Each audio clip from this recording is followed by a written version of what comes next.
ಅಂಧಕತ್ತಲಿನಲ್ಲೂ ಕಿಸೆಯಿಂದ ಬೀಗದ ಕೈ ತೆಗೆದು ಅದನ್ನು ಬೀಗದ ಕಣ್ಣಿಗೆ ಚುಚ್ಚಿ ಕರಾರುವಾಗಾಡಿ ಬಾಗಿಲು ತೆಗೆದು ಕೋಣೆಯ ಸ್ವಿಚ್ಚು ಹಾಕಿದ್ದ ಹಿಮವಂತ್ ಬಾಗಿಲಲ್ಲಿ ನಿಂತುಕೊಂಡೇ ಹೆಬ್ಬೆರಳಿನ ಗಾಯ ನೋಡಿಕೊಂಡಳು ಪ್ರಾರ್ಥನಾ. ಒಟ್ಟು ನಡೆದದ್ದು ಎಷ್ಟು ಕಿಲೋಮೀಟರು? ನಮ್ಮ ಪ್ರೇಮಕ್ಕೆ ಶಕ್ತಿ ಇರುವುದು ಹೌದಾ? ಸಪ್ತಪದಿಗೆ ಮುಂಚೆ ಹಾಕಿದ ಹೆಜ್ಜೆಗಳೆಷ್ಟು? ಎಣಿಸಿದವರಾರು? ಚನ್ನರಾಯಪಟ್ಟಣದಿಂದ ಶಿವಮೊಗ್ಗವೆಂದರೆ ಸುಮ್ಮನೆ ದೂರವೇ? ಈ ಹೊತ್ತಿಗೆ ಅಣ್ಣ ಎದ್ದು ಹಾಲು ಕರೆಯಲು ಅನುವಾಗುತ್ತಿರುತ್ತಾನೆ. ಅಮ್ಮ ಕಣ್ಣೀಲು ಒರೆಸಿಕೊಂಡಿರುತ್ತಾಳೆ. ಅವರಿನ್ನು ಹುಡುಕುವುದಿಲ್ಲ. ಪ್ರಾರ್ಥನಾ ಹಾಗೇ ಆಲೋಚಿಸುತ್ತಾ ಬಾಗಿಲಲ್ಲೇ ನಿಂತಿದ್ದರೆ ಹಿಮವಂತ್ ಕೋಣೆಯ ಪುಟ್ಟ ಕಿಟಕಿಗಳೆರಡನ್ನೂ ತೆರೆದು ಹೊಸ ಗಾಳಿಗೆ ಜಾಗ ಮಾಡಿಕೊಟ್ಟ. ಮೂಲೆಯಲ್ಲೇ ಪುಟ್ಟ ಬಕೆಟಲ್ಲಿ ಕಾಲು ತೋಯಿಸಿಕೊಂಡ.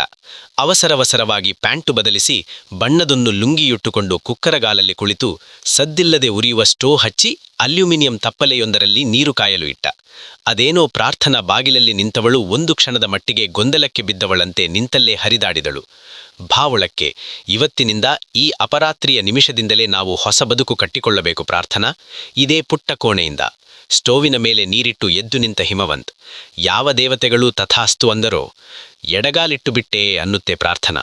ತೊದಲಿದಳು. ಬಲಗಾಲಿನ ಹೆಬ್ಬೆರಳು ಚುಳ್ಳೆಂದಿತ್ತು. ಕೋಣೆಯೊಳಕ್ಕೆ ಮೊದಲ ಬಾರಿಗೆ ಬಂದವಳು ಬಲಗಾಲಿಟ್ಟು ಬರಬೇಕಿತ್ತಾ? ಶಕುನ ಸರಿಯಾಗಲಿಲ್ಲವಾ? ನಗುತ್ತಿದ್ದ ಹಿಮವಂತ್. ಅದು ಬಲಗಾಲಿನ ಜೊತೆಯಲ್ಲೇ ಹುಟ್ಟಿದೆ. ಅಶುಭ ಅನ್ನೋದಾದರೆ ಫೋಟೋದಲ್ಲಿನ ಭಗವಂತನಿಗೆ ಎಡಗಾಲು ಇರಲೇಬಾರದಾಗಿತ್ತು. ತಪ್ಪಗೆ ಅಲ್ಲಿರೋ ಕುರ್ಚಿ ಬಿಚ್ಚಿಕೊಂಡು ಕೂತ್ಕೋ. ಬಲಗಾಲು ಗಾಯ ಮಾಡಿಕೊಂಡಿದೆ. ಅದಕ್ಕೆ ಮದ್ದು ಮಾಡ್ತೀನಿ, ಮುದ್ದೂ ಮಾಡ್ತೀನಿ. ಕೊಂಚ ರಿಲ್ಯಾಕ್ಸ್ ಆಗು. ಮೊದಲು ಚುರುಚುರು ಉರಿಯುತ್ತೆ, ಆಮೇಲೆ ಹಿತ ಅನ್ನುತ್ತೆ. ಹೀಗಿಡು ಕಾಲು. ನೀರು ತುಂಬ ಬಿಸಿಯಾಗೇನಿಲ್ಲ. ಉಗುರು ಬೆಚ್ಚಗೆ ಅಂಟಾರಲ್ಲ, ಉಗುರೇ ಪೆಟ್ಟು ಮಾಡಿಕೊಂಡಿರೋದು. 2 ಹನಿ ಡೆಟಾಲ್. ಬ್ಯಾಂಡೇಜ್ ಸುತ್ತಿದರೆ ಗಾಯ ಒಳಗೆ ಮುದುಡಿ ಬೀಳುತ್ತೆ. 5ನೇ ದಿನ ಬಿಚ್ಚಿ ನೋಡಿದರೆ ಕೀವು ಕೀವು. ಆರಾಮಾಗಿ ಕಾಲಿಡು. ಬಕೆಟಿನಲ್ಲಿ ಕಾಲು ಮುಳುಗಿಸಿಕೊಂಡು ಕೂತರೆ ಆಹಿತವೇ ಬೇರೆ. ಹೊರಗಡೆ ಪ್ರಾಣ ಹೋಗೋಷ್ಟು ಚಳಿಯಿದೆ ಅನ್ನುತ್ತಾ ಎದ್ದು ಹೋಗಿ ಬಾಗಿಲು ಮುಚ್ಚಿ ಮಾಡಿದ.